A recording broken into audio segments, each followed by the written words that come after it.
Pemirsa, di tengah masifnya sektor jasa keuangan yang menggenjot pengadopsian AI, tentu ini memberikan dampak efek domino lain dan memberikan peluang, termasuk untuk Aspire, sistem manajemen operasi keuangan yang membantu perusahaan hingga startup dan UMKM dalam mengelola layanan keuangan. Dan untuk melihat seperti apa peluangnya, telah bergabung bersama kami di studio CNBC Indonesia, Bapak Ferdinandes selaku General Manager Aspire. Halo Pak Ferdi, apa kabar? Kabar baik Mbak Dina, terima kasih sudah mengundang kami juga di sini. Terima kasih sudah meluangkan waktu juga bersama kami secara langsung di studio CNBC Indonesia. Pak Ferdi, bisa Anda ceritakan mengenai Aspire terlebih dahulu dan layanannya sehingga saat ini di pasar Asia Tenggara, terutama di Indonesia, seperti apa Pak produknya?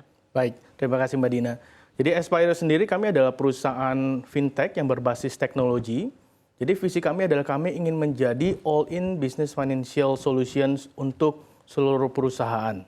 Nah, yang kami lakukan adalah kami membuat ekosistem mulai dari business account untuk perusahaan sampai untuk AR, AP, dan sampai menuju ke payment gateway. Yang kami bungkus dengan teknologi untuk memudahkan perusahaan-perusahaan melakukan digital transformasi. Jadi yang dulunya masih otomatis, sekarang kami bantu supaya mereka bisa jadi lebih otomatis. Untuk save waktu dan juga untuk membantu supaya mereka bisa lebih efektif. Salah satunya dengan penggunaan AI juga. Oke, baik. Lalu langkah konkret apa saja yang telah diambil oleh Aspire dalam inovasi teknologi AI begitu untuk meningkatkan layanannya? Yap, ada beberapa hal yang kami lakukan. Pertama adalah kami menganalisa apa sih sebenarnya yang menjadi kendala-kendala yang dihadapi oleh banyak perusahaan-perusahaan terutama di Indonesia. Nah, salah satu yang sering menjadi kendala adalah bagaimana mereka bisa memaksimalkan potensi-potensi yang ada dari sisi perusahaan, bagaimana kita bisa membantu untuk menghemat waktu dan juga menghemat resources juga. Nah, ini yang kami coba analisa dan kemudian kami coba membuat teknologi, membuat feature dan solusi untuk membantu itu. Contohnya adalah, kalau misalnya dulu orang harus ketika mengadakan perjalanan dinas, kemudian orang harus ngumpulin semua kwitansinya, dikasih ke finance, mungkin butuh waktu 1 atau 2 bulan supaya bisa di-reimburse.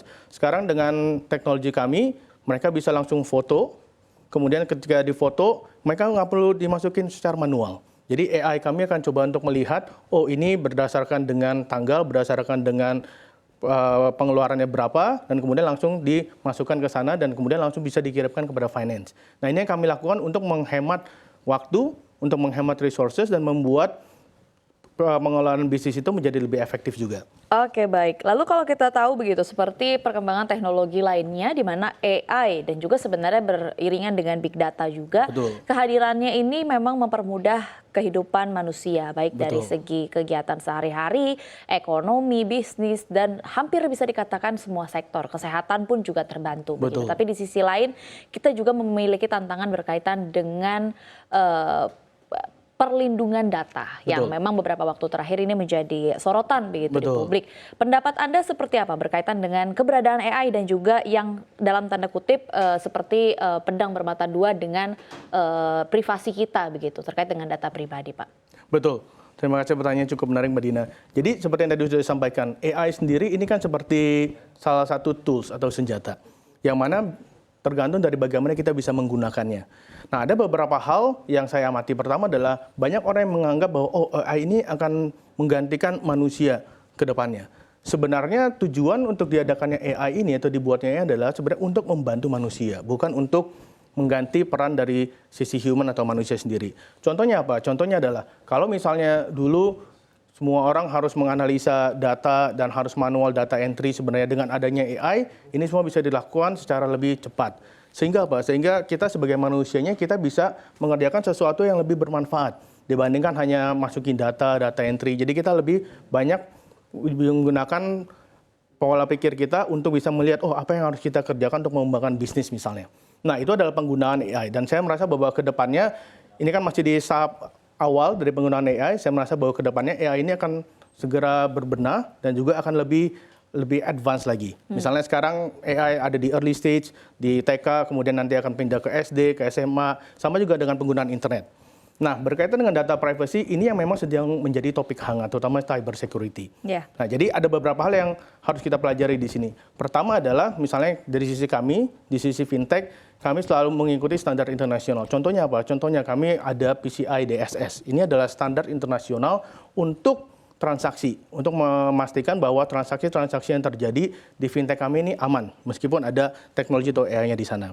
Kemudian yang paling penting juga adalah bagaimana kita juga bisa mengadakan perlindungan terhadap sistem integrasi kita, yang mana ini akan terdampak di AI. Jadi kita ada namanya ISO 27001, ini berkaitan dengan cyber security, dan yang tak kalah penting sekarang ada yang namanya adalah Secure Framework AI. Jadi ada ISS 256 ini untuk data encryption untuk memastikan bahwa AI ini bisa digunakan secara aman. Karena AI ini kan tergantung dari bagaimana manusia untuk train, untuk mengajarkannya. Karena AI ini adalah machine learning. Jadi bukan anak intern, ini real AI machine learning, dan ini tergantung dari bagaimana kita bisa mengadopsi dan juga mengajarkan si machine learning ini supaya mereka bisa mendapat data yang baik.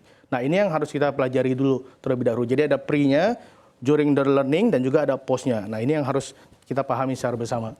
Oke, baik. Kalau kita bicara soal use case begitu, berkaitan dengan layanan financial technology atau fintech, keterlibatan atau peran AI itu sebenarnya di mana sih Pak? Mungkin boleh diberikan contohnya, mungkin baik di operasional atau misalnya katakan terhadap customer, apa kira-kira experience yang akan customer rasakan atas keterlibatan AI ini dalam fintech? Betul. Jadi ada banyak hal yang bisa AI gunakan atau AI berikan terhadap customer atau terhadap penggunanya, terutama di dalam jasa keuangan atau fintech. Pertama adalah ketika misalnya kita berbicara terhadap keuangan, yang paling penting adalah bagaimana kita bisa memaksimalkan keuangan yang ada. Kemudian kedua adalah bagaimana kita bisa menganalisa, bagaimana kita bisa improve keuangan-keuangan yang ada. Ini kan selalu didiskusikan antara CEO dengan CFO. Nah, apa yang AI bisa berikan di sini adalah AI bisa membantu untuk menganalisa data ini dengan lebih cepat, tentu saja dengan bantuan dari manusia untuk trainnya, dan AI ini bisa bantu untuk memberikan analisa. Contohnya seperti ini, misalnya apa yang kami lakukan di sisi Aspire adalah kami coba untuk train AI kami. Misalnya kita ada customer yang pengeluarannya setiap bulan 10 miliar atau 30 miliar. Nah, ini kan cuma data kasar. Tapi AI ini bisa membantu untuk menganalisa. Misalnya, oh dari 10 miliar atau 30 miliar ini ternyata ada pos-pos tertentu yang mungkin kalau dihemat 5%, ini akan bisa membantu untuk memberikan capital kepada perusahaan untuk berkembang misalnya.